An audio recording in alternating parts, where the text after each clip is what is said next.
Hi, and welcome to Things Your Non-Binary Friend Wants You to Know, where I, your non-binary friend, give you the information that I wish everyone knew about gender and being non-binary. Before we get started, please keep in mind that everything in this video is coming from my own perspective. I do feel fairly qualified to speak on the subject, given my education and training as well as lived experience, but I also want to emphasize the fact that I speak from an intersection of identities that includes being white in America and all of the privileges associated with that, as well as my other privileged identities. I'm not going to try and explain everything, because it's not possible for one video to entirely cover all of systemic inequality. There is constant ongoing conversation and research, and I'm not the right person to be educating people on many of these topics. There are tons of creators from cultures around the world that can tell you the history of queer and trans people and traditions in their own culture, and I encourage you to seek out those perspectives.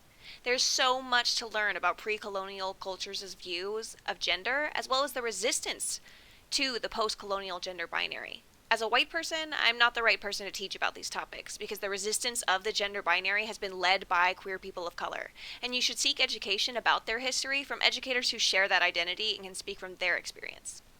If that's you or you'd like to recommend your favorite marginalized creators, please feel free to use the comments here so that people can find that content easily. I am only an expert on my own experience, and that's what I want to share with you today. If you see this and it was helpful to you or you resonate with it and you want to share it, with your own loved ones, that's great. And I wanted to make this public for exactly that reason. But I just wanted to make it clear that I'm only speaking for myself, which is how we landed at our title, Things Your Non-Binary Friend Wants You to Know. The first thing I want my loved ones to know, really everyone to know, are some general definitions. If I could give everyone a crash course on these terms before having to speak to them, it would make my life 100% easier. But since I can't reach everyone, I appreciate you being here to listen as I clear up some misconceptions about gender. Sometimes when people think of gender, they remember their only real education on the topic from in biology, their freshman year of high school, which, depending on your age, is somewhere between heteronormatively simplified and erroneously outdated. What you're thinking of is likely biological or anatomical sex, which refers to the internal and external physical sex characteristics that someone's body has. This is often assigned to infants at birth based on simplified binary standards and based on a superficial examination of their genitals. This is where you might hear people say they were assigned male or female at birth, but this doesn't necessarily have anything to do with their gender identity now. Male and female are the binary ways that most people are sorted into based on visible physical sex characteristics at birth. However, this is a false binary because many people do not fit neatly into either box. Instead of looking like choices of either or, biological sex is better understood as a blurry Venn diagram. The term intersex refers to people whose physical sex characteristics fall between or outside the binary categories most commonly used. This is as common as having naturally red hair or being left-handed, and for many complex reasons, many people may never know that they are or identify with being intersex, depending on how it impacts their life. The stigma and shame that society puts on people who don't fit within our colonial gender categories can have disastrous consequences. Trigger warning here. But infants whose genitals don't neatly fit within the false binary are sometimes surgically mutilated and altered to better fit within the closest category. Yes, discrimination that severe against these people begins at birth. You may have heard other terms used to describe intersex people before, but the correct term is intersex, and you should make an effort to update your vocabulary. So, pop quiz. When is another person's sex your business? Never! Except where medically necessary or otherwise decided by that specific person. It just isn't. It wouldn't be appropriate for anyone to ask you what your body looks like, so don't ask other people. It's really that simple. True or false? You can tell someone's sex or gender just by looking at them. This is false. You cannot tell what someone's sex is from looking at them, nor is someone else's medical information ever any of your business. You also can't tell someone's gender by looking at them either, but don't worry, we'll get to that. So, what is it that you can and do see when you're observing someone? Well, you're probably thinking about gender presentation. Now you might be thinking, hey, isn't this whole thing a gender presentation? And, well, yeah. But in this case, gender presentation includes all of the information you take in about the way someone dresses, walks, talks, or otherwise behaves that may be perceived as reflecting a socially constructed gender. But let me break that down a little further in case you aren't familiar with these concepts. A social construct is a jointly created understanding of the world held by a social group that forms the basis of members of the group's shared assumptions about reality. In the case of gender, when we talk about it as a social construct, we are referring to the ways in which society as a whole associates people, traits, and behaviors with gender, usually in a binary way. For example, femininity, the traits and behaviors generally associated with being a girl or woman, and masculinity, the traits and behaviors generally associated with being a boy or a man, are both social constructs. They don't literally exist in a tangible way, but they are concepts that have a very real impact on our lives and our relationships. Because our social views vary across cultures and time periods, so do the behaviors associated with different genders.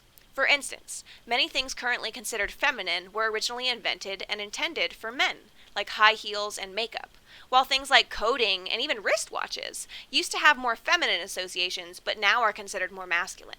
Even the colors blue and pink have changed connotations over time. Pink used to be considered a stronger and more masculine color than blue, but now that indicates girl at any gender reveal party. Whole other can of worms, by the way. Take, for example, in Irish culture, where masculinity might involve wearing a kilt. That same skirt-like garment might be seen as feminine here in the US because the different social groups have different agreements. However, just like sex, the idea of femininity versus masculinity is another false binary, and realistically, it looks a bit more like this. Most people don't look, act, or dress like the feminine or masculine stereotype, and everyone has their own unique style. You might describe someone as androgynous if they exhibit a combination or lack of both feminine and masculine energies in their appearance. This leads us to names and pronouns. This is the part of someone else's identity that you can and should ask about, because it is actually your business if you need to speak in reference to that person. It would be appropriate to share pronouns along with names during introductions, on name tags, and in social media and written work. Names and pronouns are basically a part of someone's gender presentation, and do not necessarily indicate gender any more than any other aspect of gender presentation. Changing your name and pronouns can be a big step for people exploring their gender expression, and using the correct name is hugely important to caring for the queer and trans people in your life. So I want to break it down to the basics. Just like a name, everyone has pronouns. Pronouns are the parts of speech used in reference to someone in place of their name. In English, there are personal pronouns, object pronouns, possessive pronouns, and reflexive pronouns, and others, but these are the ones usually used for people, as well as singular, plural, gendered, and gender-neutral pronouns. These are just some of the examples listed over here. People might use one or more sets of pronouns depending on what they are comfortable with. As a general rule, you can use gender-neutral pronouns like they and them until you know the preference of the individual you're referring to. You probably do this already naturally. For instance, when a coworker says their friend isn't feeling well, you might say, "I hope they feel better soon." Fun fact, singular they has been around since singular you was still thee. Some people, especially those who identify outside the strict gender binary, may only use gender-neutral pronouns. You should also clarify any gendered honorifics like Miss, Mrs., Mr., Mix, Doctor, etc. If someone uses multiple sets of pronouns, feel free to mix it up and use a variety, or use whichever they most prefer. Some people will indicate this by listing them in order. As an example, someone who puts she, they in their bio may prefer she but also use they, whereas someone who puts they, she may prefer they but also use she. However, this is not always the case.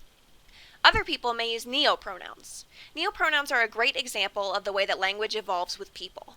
These are some common examples that I got from a neopronoun card offering education on these options. There's the link in the presentation as well.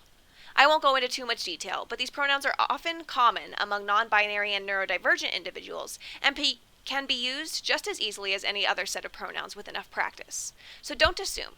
Challenge yourself to avoid default categorizing people with your language. It's so easy to ask, and with a little bit of effort and practice, you'll get the hang of it and help normalize it in our culture to make the world a safer place for your queer and trans loved ones. When it comes to names, you should never be asking for someone's dead name. A dead name is a name someone used to use, often given to them at birth in alignment with their assigned gender at birth.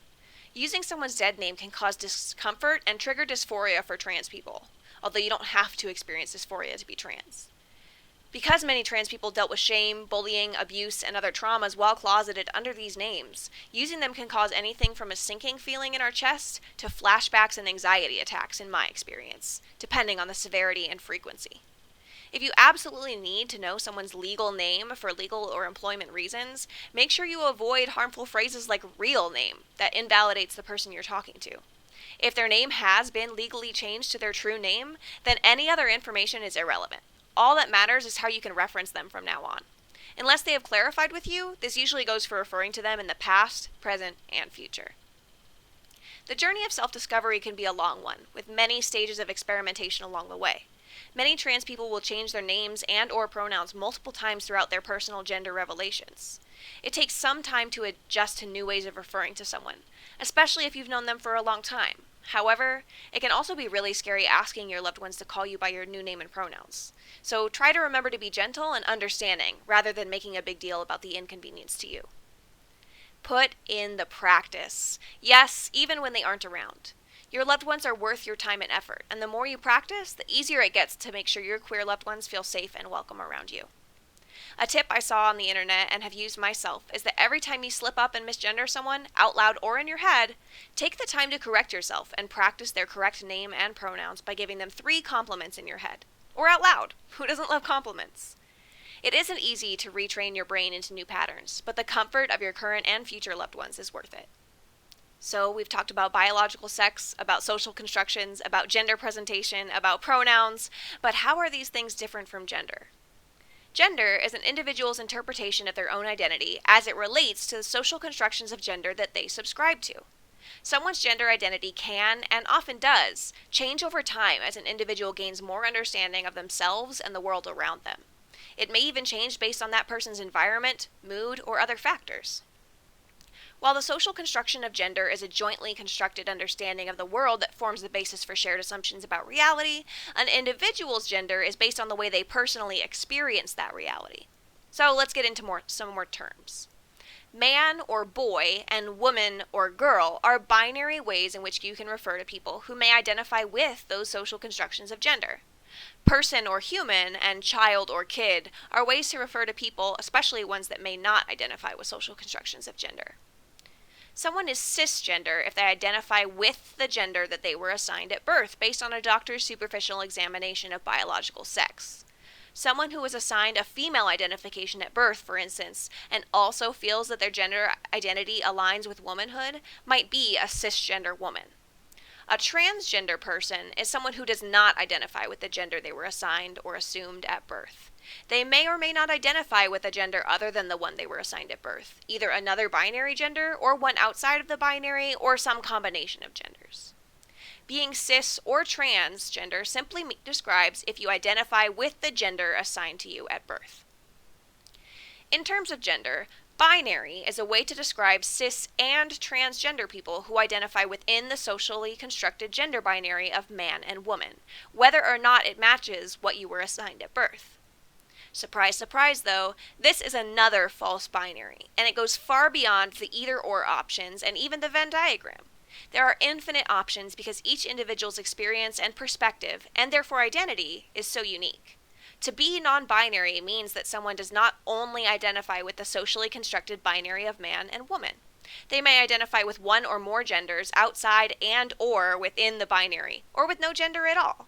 Just like there is no one right way to be a man or to be a woman, there is no right way to be non-binary. And it is not a third gender of androgyny made up of thin, AFAB white folks like myself. Non-binary is an umbrella term that is used to encompass a wide variety of more specific labels, although many people may identify with the term itself or choose not to use a label at all. Many micro-labels exist for people who find comfort in that specificity, and labels can be applied and adapted differently based on each individual's experience and audience. For example, you might use a different identity at work versus with your queer friend group. There is no one way to be non-binary. Non-binary identities are as old as human existence, and there are plenty of examples of this in other cultures. Unfortunately, through colonialism, much of this history has been erased and changed to fit within the binary narrative that serves white supremacy. That isn't what this particular video is about, nor am I the most qualified person to speak on the matter, but it is an important part of understanding non-binary identities. People's gender identities are as unique as fingerprints, and they can often change throughout time and in different circumstances. Some examples include gender fluid, gender queer, agender, bigender, pangender, demigirl, demiboy, and more. That seems like a lot of micro-labels, and there are, but nobody is expected to know what every single one means. The most important part for you to understand is how to refer to someone, which goes back to name and pronouns. If you're close with them and you show a genuine interest, they may or may not be willing to have a more nuanced conversation about their own gender. But doing preliminary research, which you're doing by watching this video, nice, is something you should do beforehand to make sure you have a basic understanding and don't put undue stress on them with questions that can be disrespectful or harmful. Non-binary people may or may not identify as trans based on their personal experience with gender. Here are some examples of where on this example grid some of these genders might fall, although please remember each individual is very different. At the top here, you can see a gender fluid person might flow between identities depending on time, place, mood, and audience. The genders they flow between are unique to each individual. Gender queer and gender nonconforming are great umbrella terms, just like non-binary, that people might choose to show that they do not identify entirely with the gender assigned at birth. A demi-boy or demi-girl may identify partly with that binary gender, but partly with some aspect of being non-binary. And a bi-gender person may have two or more distinct genders. A neuroqueer person might feel like an outsider looking in on a social construct that they have a unique relationship to, and an agender person might not relate to gender at all. All of these are valid examples, but not restrictive descriptions of what it means to be non-binary. So, now that we have Gender 101 out of the way, I want to answer some questions from my own perspective that I have been asked as a non-binary person. The first question is, how did you pick your name? I have been playing with changing my name my whole life, doodling my own name with different first, middle, or combined names in notebooks all through grade school, but because my mom named my siblings and I with all the same initials, I felt a lot of obligation and guilt to keep it close. Once I got to doing spoken word, I used the name Ray, and it felt so much better, so I started using it as a nickname and introduced myself by that name around any queer spaces and pretty much anywhere else I could get away with it. However, recently, as I've become more and more comfortable with my trans identity and coming out to more important people in my life, I've been able to release myself from the guilt I have surrounding my name, and my focus shifted from choosing a name that would be easy on others to choosing a name that made me feel like it matched my authentic self. I did, however, want to keep the first letter as R to match my siblings, and I wanted it to be a name that mattered to me. After a while searching, I remembered a formative memory from my childhood. I was visiting a national park with my family, and there was this very cold river by the campsite that my family was playing in. I remember seeing some logs and trees on the other side of the water and wondering if I would ever be brave enough to jump into the freezing cold water and swim against the current to make it to the other side and climb onto the logs. I battled anxiety even as a young child, so I remember going back and forth in my head until finally I remember thinking, if I don't try to do this, I'll never know if I can, and I'll always be left to wonder and regret. So I jumped in, and it was so cold, and I closed my eyes and held my breath and swam all the way across to the logs, unable to touch the bottom or see below me. Once I got over there, I realized that the logs were floating and not rooted in a way that I could climb up, and my fear of water creatures started to get to me, and I turned around and swam back to the sand my family was standing on, pumped full of adrenaline and the rush of the realization that a kind of joy I had never known often lies just beyond my comfort zone. And receiving that realization while looking for R names led me to my new name, River.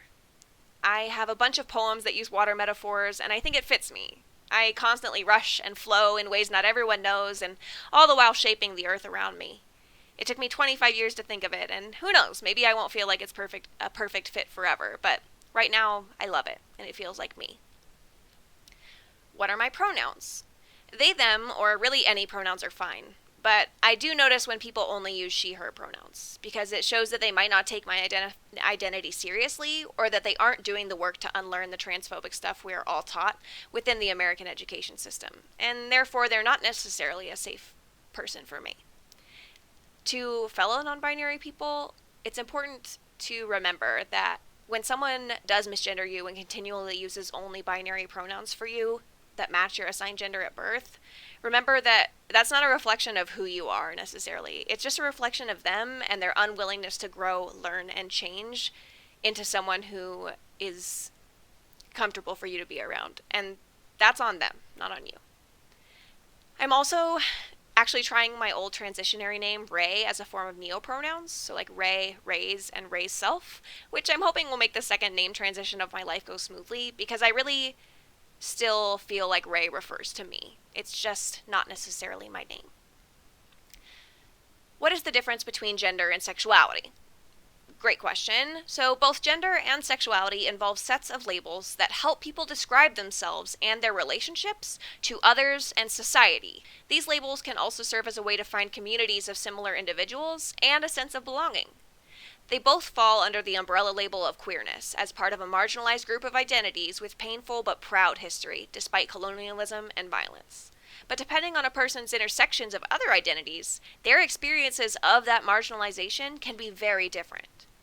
There are also large overlaps in our communities, and people's labels may change along the lifelong journey of self-discovery as language evolves, and people who share labels may still have wildly different experiences.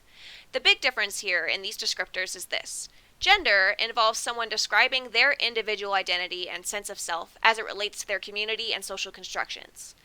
But sexuality, or more accurately, attraction, involves someone describing their relationships with and attraction to other individuals within that community and how their attraction does or does not trend along the lines of social constructions.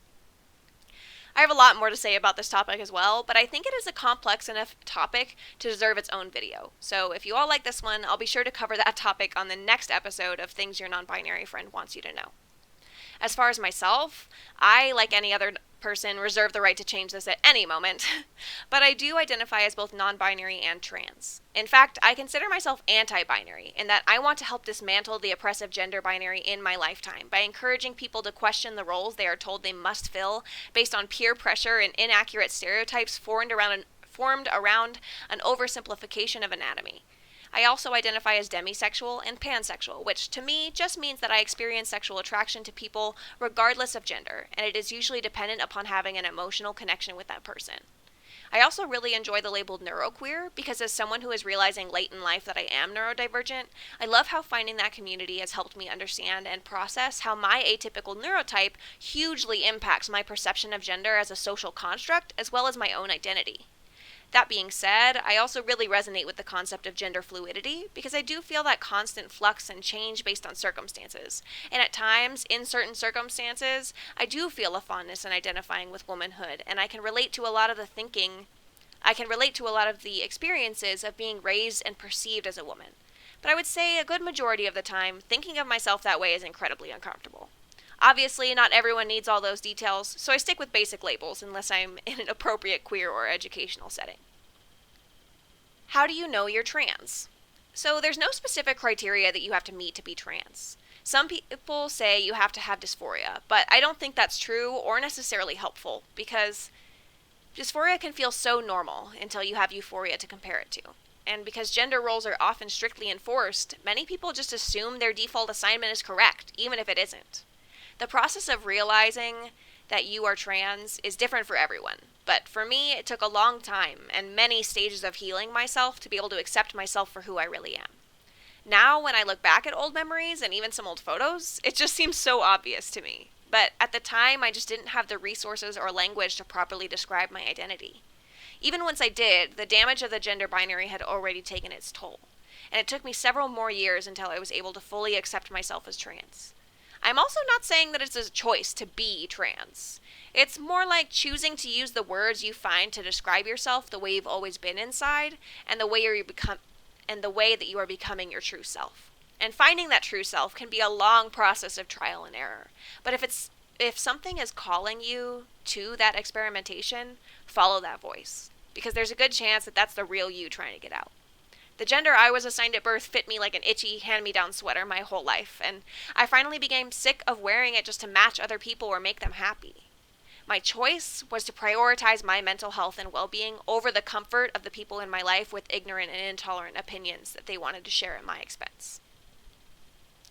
How long have you known you were non-binary? I think I knew I was non-binary before I even knew what non-binary was, which is what led me to the very cringe I'm not like other girls phase of tomboyish misogyny.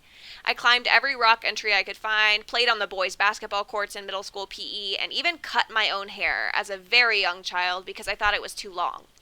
Of course, I also did wild makeup and wore tutus to school and wrote a whole song about being a rainbow girl in a black and white world because even the femininity I did have to express was not socially acceptable to my peers.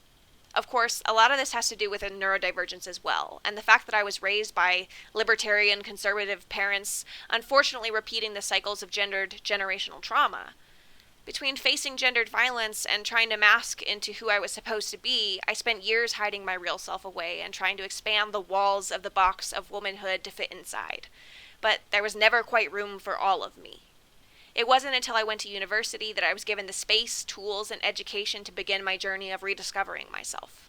As my understanding of gender expanded and I spent more time with others in the queer community, I began to grow my confidence as I found the courage to let my spark shine a little brighter and crackle a little louder again, if it meant being able to be myself. And the more I explored my identity and expanded my education, the more relief I could feel that there were words for what I had always thought were heartbreakingly lonely experiences. I seized any opportunity to introduce myself under my new name to my new coworkers and made a group of friends who helped me escape my negative cycles and left an affirming door open whenever I needed it. For a long time, I felt like because of the traits I had that others perceived to be feminine that I didn't hate or didn't feel like didn't belong to me because I didn't want to be like a man, that I wasn't trans enough for it to be worth the effort of having to stand up for myself to every new person I meet, or even for me to inconvenience my loved ones with the changes they would have to make me more comfortable, despite how much I knew the difference using affirming language makes. The more time I spent with myself growing, healing, and unlearning what I thought I knew before, the more I realized what I had always known underneath it all, and the more of a radical approach I began to take towards gender. I had to give myself permission to be wholly me, even if that meant giving up my privileges that came with trying to be who others expected me to be, and that is what gave me back my life, even if I had to entirely destroy the one I had built where it belongs. I had to be an ally to myself, and that meant making myself the space to be who I am, not just who I was pretending to be to survive, even if others didn't like it. So here I am, making this whole thing about gender identity so that maybe the people in my life can understand something I didn't always know how to explain very well before, and hoping that they are willing to expand their own perspectives to include the me I have always been inside, who has finally found their way out. My journey started with education from and talking to queer people, so I thought I'd give my loved ones a good place to start. Does your family accept you? I sure hope so. I'm lucky enough that I have a great relationship with my siblings. My sister has been my biggest supporter since she asked me in a Target one day, "So should I start calling you Ray now?" before I had even considered coming out to my family. I don't remember exactly what I said at the time, but I do remember that she opened that door for me, and I will always be grateful.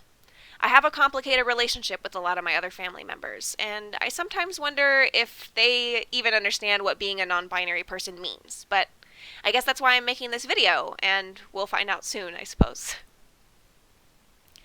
How do you think your life would be different if you transitioned at a young age? To be honest, thinking of this question makes me incredibly sad, but I also think it's important to address. I think that in order to have been able to transition at a young age, my life would have had to have been incredibly different. I imagine a world where I don't have childhood photos that send me into dissociative episodes, having a prom photo I'd be proud to show people, an unshakable sense of self. I'd probably have been better adjusted and certainly would have less post-traumatic stress than I do now. Heck, maybe I would actually be a lawyer like I thought I would be. Here's the thing, though. A big part of what enables a child to be themselves at a young age is their environment and the care of the people around them. As an adult, especially if you are or plan to be a parent one day, it takes a lot of hard work on your part to unlearn all of these gendered expectations enough to not perpetuate them with your children. But doing so can make a life or death difference for your child if they happen to be trans and or neurodivergent. And if you wouldn't want a trans or neurodivergent kid, you probably shouldn't have any, because that means your love is conditional, and there really isn't any place for that in parenthood.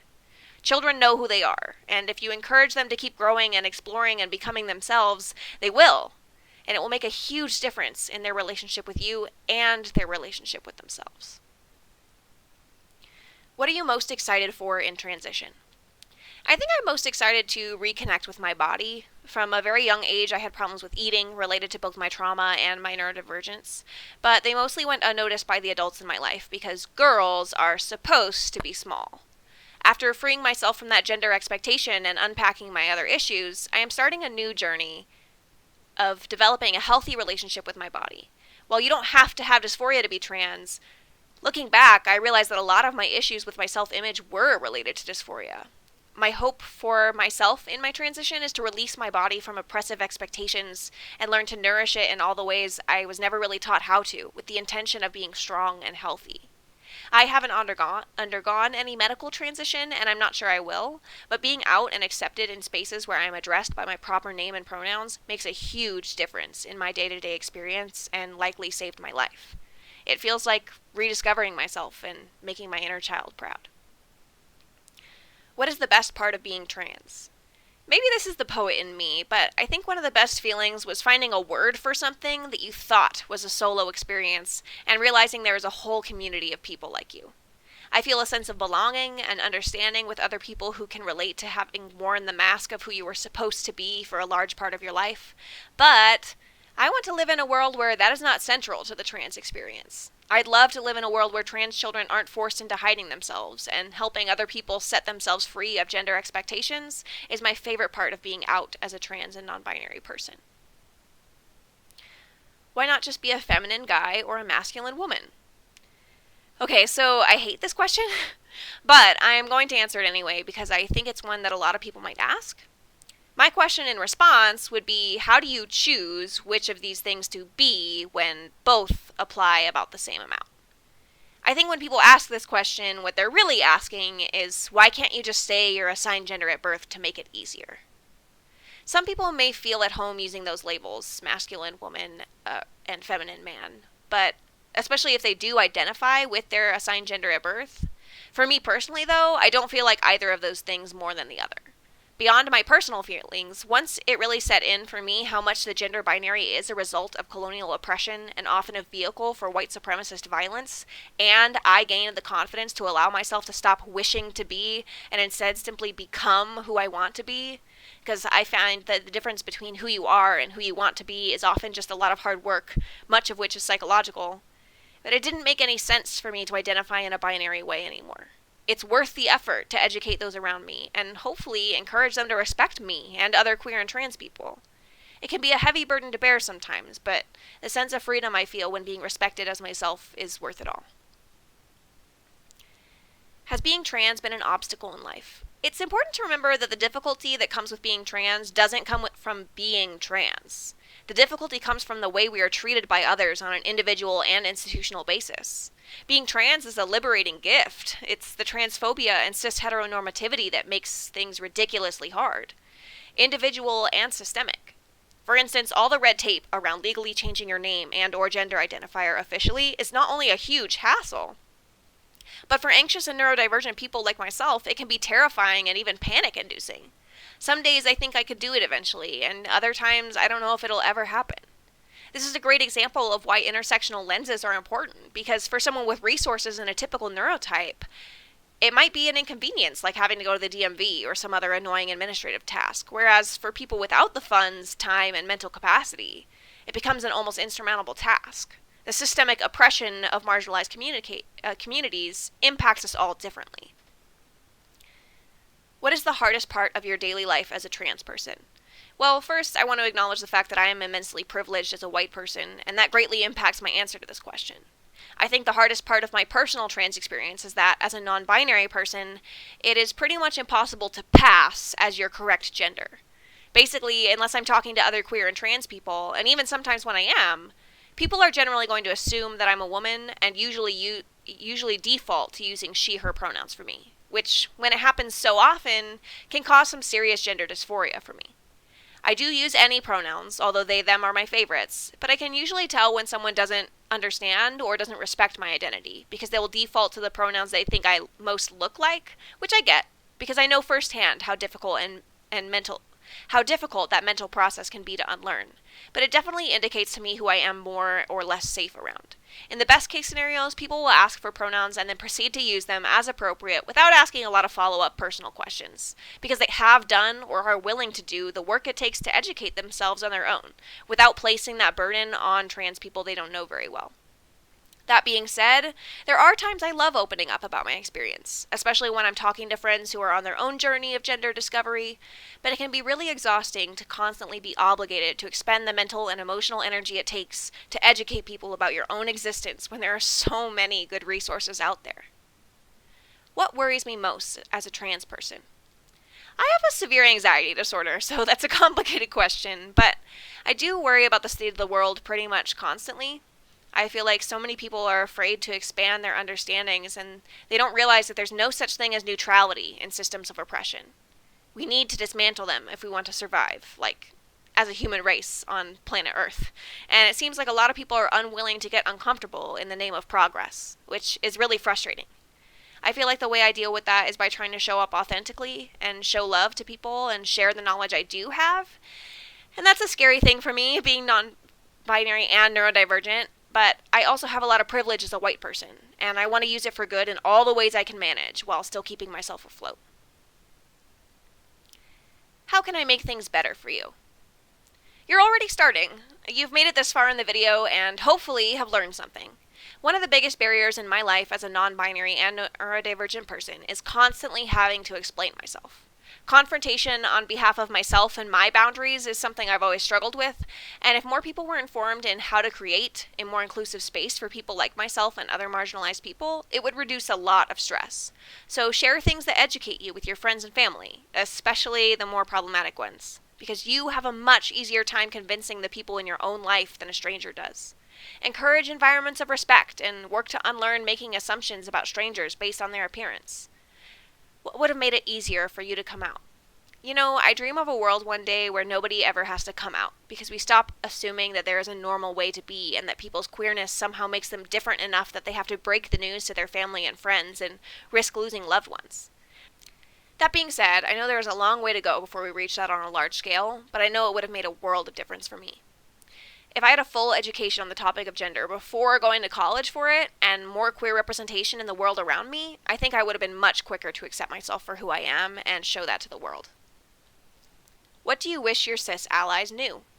I did this poem about this, actually. I feel like sometimes cis people are quick to dismiss trans people, especially non-binary people, with the nobody fits exactly into their gender roles, everybody is like that type of response.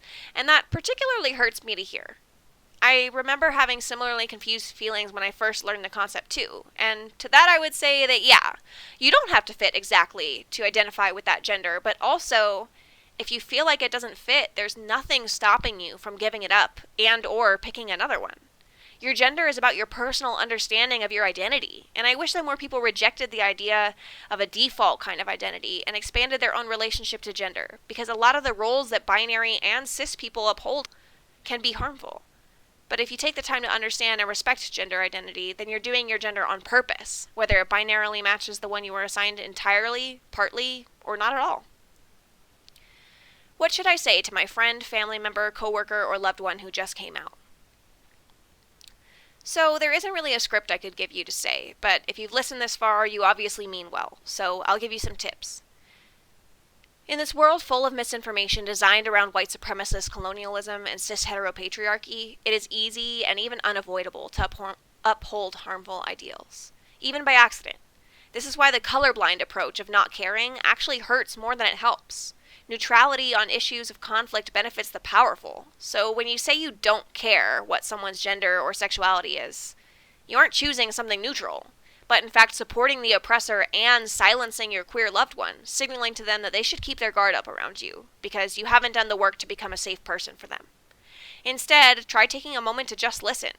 Offer reassurance to any concerns, and ask them how you can make them the most comfortable moving forward. Then do that.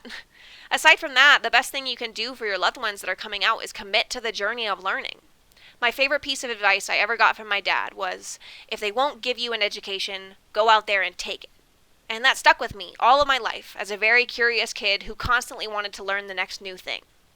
Of course, he started singing a different tune when my thirst for knowledge and new perspectives led me to different political opinions than him, and things went downhill from there. But I think the advice remains sound.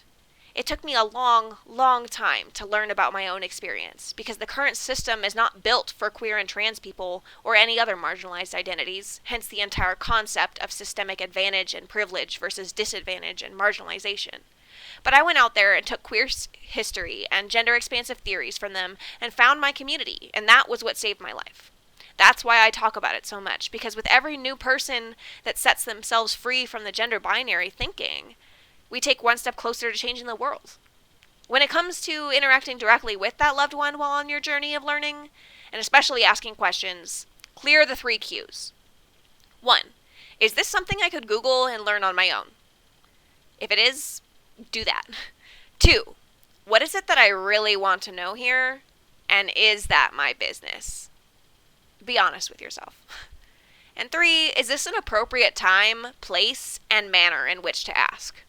Because not every time, place, and manner is appropriate. Hopefully, that should help keep you from some of the more common and often unintentional microaggressions committed by cis allies.